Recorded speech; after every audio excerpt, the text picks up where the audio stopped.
The guys, PC guy here, and Christmas is drawing close, so it's time for another episode on our series of suggested builds for people that are trying to upgrade or just build a brand new system now for Christmas. So this time we're going to be focusing on the 600 to 650 price range.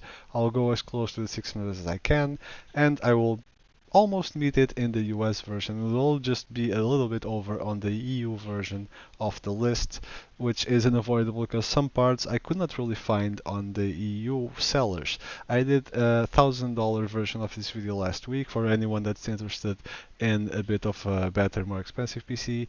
However, this is more aimed at entry-level builds that are still capable of very good 1080p 60 FPS performance and will pretty much hold their weight for the next coming years, being a little bit future-proof as well. I will provide some links in the description if you would like to order it from Amazon via our affiliate links. We do get a small percentage out of Amazon, does not cost you any extra, mind you, and that's the way that we hopefully in the future can afford to improve our videos, have better content for you guys, and both in terms of video and audio, as well as having actually equipment to show you and parts to show you guys and do some testing with. That said, feel free to check our other videos and subscribe if you enjoyed the channel. That's also another way that we can grow and be able to do more and better for you guys. And that's really our aim for the future. That said, let's start with the parts that I picked out for your builds. Ryzen 5 2600X is the perfect CPU for a build in this price range right now. There's really no competition on it. It has 6 cores, 12 threads. No CPU from Intel on this price range has this many threads, none of them have hyper-threading enabled, and none of them are this price. So you will be hard pressed to find a better deal. With those cores and threads will really come in handy in the future. More and more games and programs are being optimized for higher core and thread counts, so this will let you rest a bit easier, that your CPU will not get outdated overnight and you will be still able to enjoy it for a few years to come. It is $125 right now on Amazon, so take advantage of it and just get one of these. They also have an included stock cooler, so you don't have to worry about having to buy an extra cooling solution. As for the motherboard, I'm recommending the same one I did on the previous build, the Gigabyte B450 AORUS RAM. It's a micro ATX board that will fit in more cases than the bigger ATX boards. It is $74.98 on Amazon right now. It suits your CPU straight out of the box, no BIOS updates required or anything crazy like that. And well, there are better boards out there like the MSI Tomahawk, but those are also a bit more expensive, and that is the reason that I am not recommending them on the build of this budget. I have nothing against Gigabyte, they're a great manufacturer, and this board actually has some really nice features like M.2 slots if you wish to get that type of storage in the future, and some RGB LED headers if you wish to spice up your case a little bit.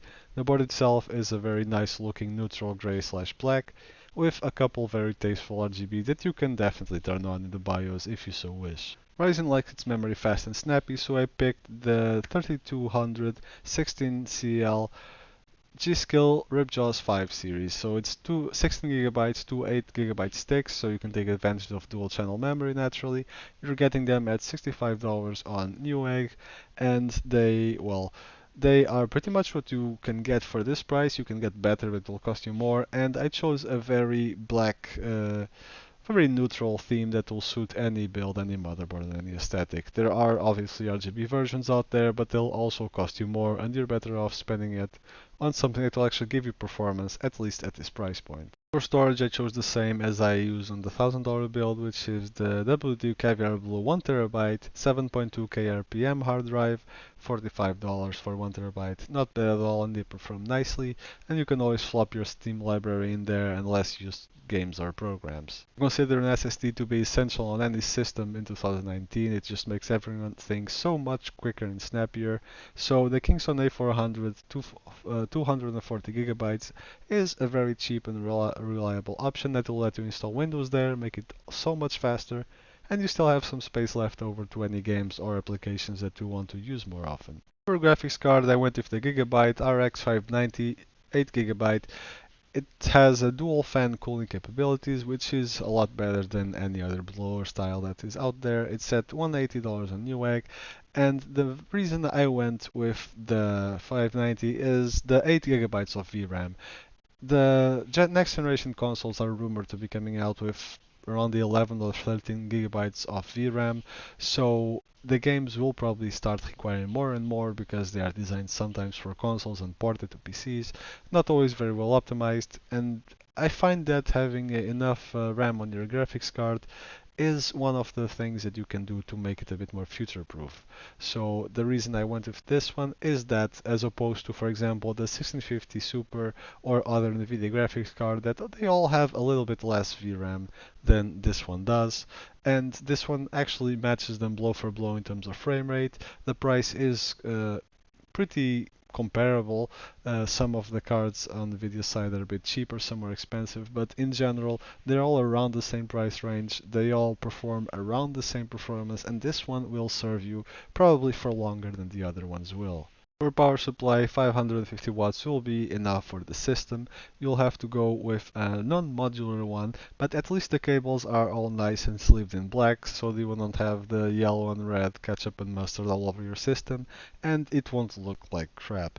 You'll have an option on Amazon for $47 for this power supply from EVGA, which is a reputed seller, which is always important for PSU. The case in particular was tricky because it's a very personal choice. However, I went with one that looks okay, still has a opening on the side so you can look at your components if you so choose, and has also a good airflow and good options for expansion. The DIYPC Alnitak BK, it's an ATX mid-tower, it will fit your motherboard. Costs $41 at Newegg, has a mesh front with two fans pre-installed, so that's pretty decent airflow that you get right there, and an exhaust fan at the back. Like I said, you have a acrylic glass window, you have some little bit of RGB that you can turn off if you so wish, I am guessing, by just not turning on the the LED plugs on the fans, so you always have that choice. And you can always replace the fans later on if you don't like the RGB or want better quality ones. It's not the case that I have tried building in, but I read some good reviews from it, and like I said, it's a very personal choice, so feel free to pick any other case that you want. As far as ATX or micro ATX cases goes, keep those points in mind though. Having a mesh front with some fans really helps, and make sure that it comes with fans included, otherwise you're going to have to buy them, and those are obviously extra costs that we're trying to avoid. This brings our total costs down to 611, slightly over budget. However, keep in mind that right now the Ryzen 5 2600X is out of stock on Amazon, where it is actually cheaper than here.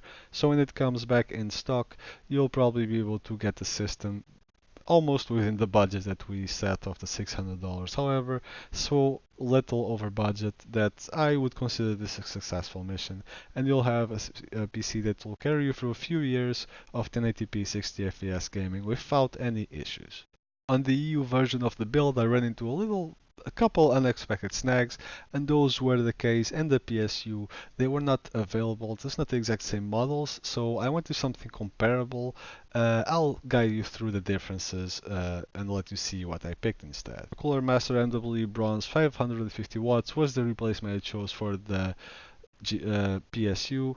It is available at 52 euros right now, and as far as I can tell, it is 80 plus bronze certified, and much like the version that I picked on the US website on PC Part Picker, it is also non-modular, and it also has black cables, so you don't have to worry about the ugliness of the cables. As far as the case goes, I picked one that I actually had some experience with. I had this case for a while in the past, although it was the blue version. They do have it in different colors, be it blue, green, red, or just a plain black. You pay around the same for all of them, so take your pick. The reason I picked this case is the same reason as I chose the other case on the US website for the mesh front, two fans pre-installed with one at the back, so plenty of airflow, some options for optical drives here at the top, a glass window for you to look at your components if you so wish, as well as some connectivity options at the front if you want to plug in some USB or audio devices.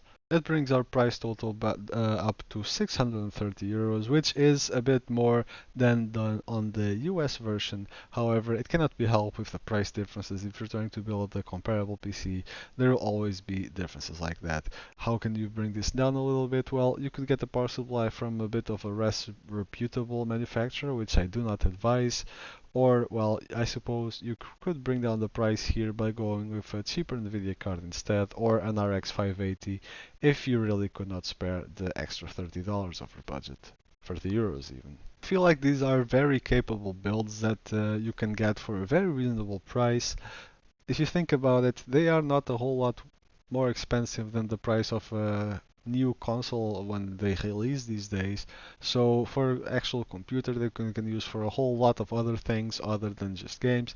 That seemed like a very reasonable price to pay. Plus the Ryzen 2600X is a very capable CPU that will let you, for example, record or stream at the same time as long as you don't overdo the settings like crazy. So I feel like it is a very good fit for someone that is just starting to game or wants to just, game once in a while and have some fun, while still leaving their options open for other things down the line if they choose to do something else with their PC. Let me know in the comments down below what you guys think of these choices. What would have you chosen differently if you were making this list? And what do you think of the specs of a computer at this price range? And what exactly, yeah, like I said, what exactly would you change and what would you choose? And, well, hope you guys have fun picking the parts and putting together your PC. You can always change something if you want more storage and more this and more that. And like I said in the previous video, that's the beauty of PC building. You can always make it fit your looks, your needs, exactly the way you want it as far as your budget allows, of course. This has been Attic PC Guy. I'll see you guys in the next video, hopefully. Have fun and enjoy your new PC if you do get one.